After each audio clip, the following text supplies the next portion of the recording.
नमस्कार, आप देख रहे हैं डॉक्टर साहिब आपके साथ मैं हूं मुस्कान दर्शकों। को आज के इस एपिसोड में हम बात करेंगे और ये जानेंगे जो भी डायबिटीज़ के मरीज़ हैं उन्हें अक्सर मना होता है मीठा खाने के लिए, चावल खाने के लिए। लेकिन वही अगर हम फ्रूट्स की बात करें तो फ्रूट्स हमारे सेहत के लिए भी सही है, लेकिन वो कहीं न कहीं मीठा भी है। आज हम इसी बारे में तमाम जानकारी लेंगे और ये जानेंगे, अभी गर्मी का मौसम है तो जो भी डायबिटीज़ के मरीज़ हैं अगर वो आम खा रहे हैं तो ये सही है या गलत है? इसी बारे में तमाम जानकारी लेने के लिए आज हमारे साथ मौजूद हैं बिहार के जाने-माने endocrinologist doctor Angad Kumar. Sir नमस्कार, बहुत-बहुत स्वागत है। सर अगर हम बात करें देख रहे हैं अभी गर्मी का भी सीज़न है और ये गर्मी के सीज़न में सभी को आम का इंतज़ार रहता है। और अगर हम आम की बात करें और वहीं अगर डायबिटीज़ की बात करें तो कहीं न कहीं खुद को खाने से रोक भी नहीं पाते हैं। तो जो डायबिटीज़ के मरीज़ हैं वो क्या आम खा सकते हैं और खाए भी तो किस तरीके से? तमाम चीज़ों को हम क्या कहना चाहेंगे? हाँ, डायबिटीज़ के मरीजों में जो फल का है, हमारा चॉइस रहता है कि ऐसे फल को चूज़ करें, जिनमें शुगर कंटेंट कम हो। हम लोग मेडिकल भाषा में इसे ग्लाइसेमिक इंडेक्स बोलते हैं। वैसे फल जिनका ग्लाइसेमिक इंडेक्स 50 से कम होता है, उनको लो ग्लाइसेमिक इंडेक्स फल कहते हैं। ऐसे फल में हमारे पास सेब, अमरूद, पपीता, नारंगी, नाशपाती, कीवी ऐसे फल को शामिल किया जा सकता है।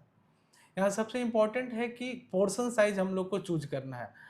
लो ग्लाइसेमिक इंडेक्स फल भी अगर हम बहुत ज़्यादा अमाउंट में खा रहे हैं, मसलन कि हम लोग 250 आधा केजी खा जा रहे हैं, ये भी नुकसान करेगा। तो पोर्शन साइज इतना होना चाहिए कि हम 100 से 150 ग्राम तक कोई एक फल खाएं या इनको मिक्स करके खा सकते हैं।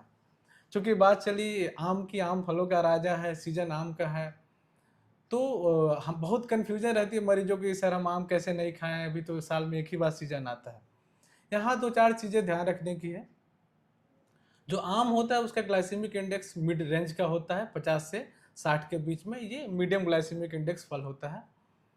तो वैसे मरीज जिनका शुगर कंट्रोल नहीं है एकदम से, उन्हें आम खाने से बचना चाहिए। वैसे मरीज जिनका शुगर कंट्रोल अच्छा हो, उनमें आम दिया जा सकता है। कोशिश करें उसका जो पोर्शन साइज है, आम बहुत ज़्यादा नहीं खाएं। 1 से 2 स्लाइस सप्ताह में 2 से 3 बार खाया जा सकता है। अगर स्लाइस में नहीं काउंट कर पाते हैं तो कोशिश करिए 75 से 50 ग्राम तक हम लोग एक बार आम को खाया जा सकता है। आम को उन फलों के साथ हम लोग कंबाइन करें, उन फूड्स के साथ कंबाइन करें जो ग्लाइसेमिक इंडेक्स को कम करते हैं। मसलन अगर हम किसी भी फल को फाइबर के साथ खाते हैं, नट के साथ खाते हैं, प्रोटीन के साथ खाते हैं, तो उसके ग्लाइसेमिक इंडेक्स को कम किया जा सकता है। तो यदि हमें आम खाना ही पड़े तो कोशिश करें कि दही के साथ खाएं, नट्स रखें या सलाद के साथ खाएं। कोशिश करें, हाँ, एक बहुत अच्छी प्रैक्टिस है कि चूंकि हर मरीज का शुगर कंट्रोल अलग होता है, उसके शरीर का रिस्पॉन्स अलग होता है। तो एक बहुत बढ़िया प्रैक्टिस है कि आम खाने के पहले और आम खाने के बाद शुगर कंट्रोल को आप चेक कर लें और आप खुद देख सकते हैं कि आपका बॉडी उस आम से कैसा रिस्पॉन्ड कर रहा है। तो कुछ केयर लेके हम लोग डायबिटीज़ के मरीज भी आम के फल का आनंद ले सकते हैं। जी। और साथ ही सर हम मीठे की बात कर रहे हैं तो कई बार ऐसा भी देखा जाता है कहीं जाते हैं बाहर या फिर कुछ भी ऐसा। आजकल अगर शुगर की बात करें तो हर प्रोडक्ट में ही अगर किसी भी हम बाहर के सामान की बात करें तो शुगर है ही। तो क्या जो डायबिटीज़ के मरीज़ है क्या वो कोई भी चीज़ें नहीं खा सकते? अगर हम कोल्ड ड्रिंक की बात करें, चिप्स की बात करें, हर चीज़ में देखते हैं शुगर है ही। तो किन चीज़ों से बचने की ज़रूरत है खासकर? हाँ, कोशिश करनी चाहिए जो भी बाहर की चीज़ें हैं, चूँकि प्रोसेसिंग होती हैं, इनमें शुगर तो है ही। इसके अलावा जो इनके प्रिपरेशन में जो चीज़ें यूज होती हैं, उसमें काफ़ी ज़्यादा तेल रहता है जो कैलोरी बढ़ाती है, सैचुरेटेड फैटी एसिड रहता है। तो ये एक्चुअली नॉर्मल लोगों को भी ये खाने से बचनी चाहिए। क्यों? क्यों ये मोटापे का रिस्क को बढ़ाता है, हार्ट अटैक के रिस्क को बढ़ाता है। अगर बच्चों में हम ज़्यादा इन चीज़ों को दे रहे हैं, चाइल्डहुड ओबेसिटी होने की चांसेस रहती है। हार्मोनल डिसऑर्डर, आजकल हम लोग देख रहे हैं कि बहुत बच्चों को समय से पहले लड़कियों को पीरियड आ जाती है, बच्चों में दाढ़ी मूंछ आ जाता है। मेडिकल के भाषा में इसे प्रिकॉशियस प्यूबर्टी बोलते हैं।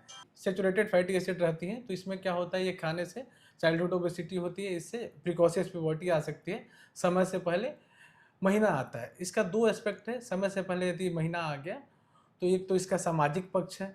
वैसे बच्चों में चाइल्ड अब्यूज़ होने का, सेक्सुअल अब्यूज़ होने का रिस्क काफ़ी हाई रहता है। स्कूल जाने में उनको थोड़ी परेशानी होती है और सबसे इम्पोर्टेंट चीज़, ऐसे बच्चों का हाइट कम रह जाता है। तो हमारी कोशिश होनी चाहिए प्रोसेस फूड हो, बाहर की चीज़ें हों, एम्प्टी कैलोरीज हो, जिसमें केवल कैलोरी हो, जैसे कोल्ड ड्रिंक हुआ, एनर्जी ड्रिंक हुआ। मैं नाम नहीं लेना चाहूँगा, मार्केट में आजकल बहुत सारे एनर्जी ड्रिंक भरे पड़े हैं। इन चीज़ों से कोशिश करना चाहिए, जितना बच सके बचने का कोशिश करना चाहिए। यदि अगर हम लोग मिठाई को लेना ही चाहते हैं, कोशिश करें घर पे बने मिठाई को लें। उसमें शुगर कंटेंट को जितना कम रखें उतना बेहतर रहेगा। प्रोटीन पार्ट को, कम। खोया को, उसको बढ़िया से खाया जा सकता है। सब बहुत बहुत शुक्रिया तमाम जानकारी देने के लिए। तो आशा करते हैं दर्शकों की जो तमाम जानकारी है आपके लाभदायक रही हो। तो आज के इस वीडियो में इतना ही। अगर आपने अब तक हमारे चैनल को सब्सक्राइब नहीं किया तो तुरंत कर लिए, साथ ही हमारे फेसबुक पेज को लाइक करें। वीडियो देखने के लिए आपका धन्यवाद।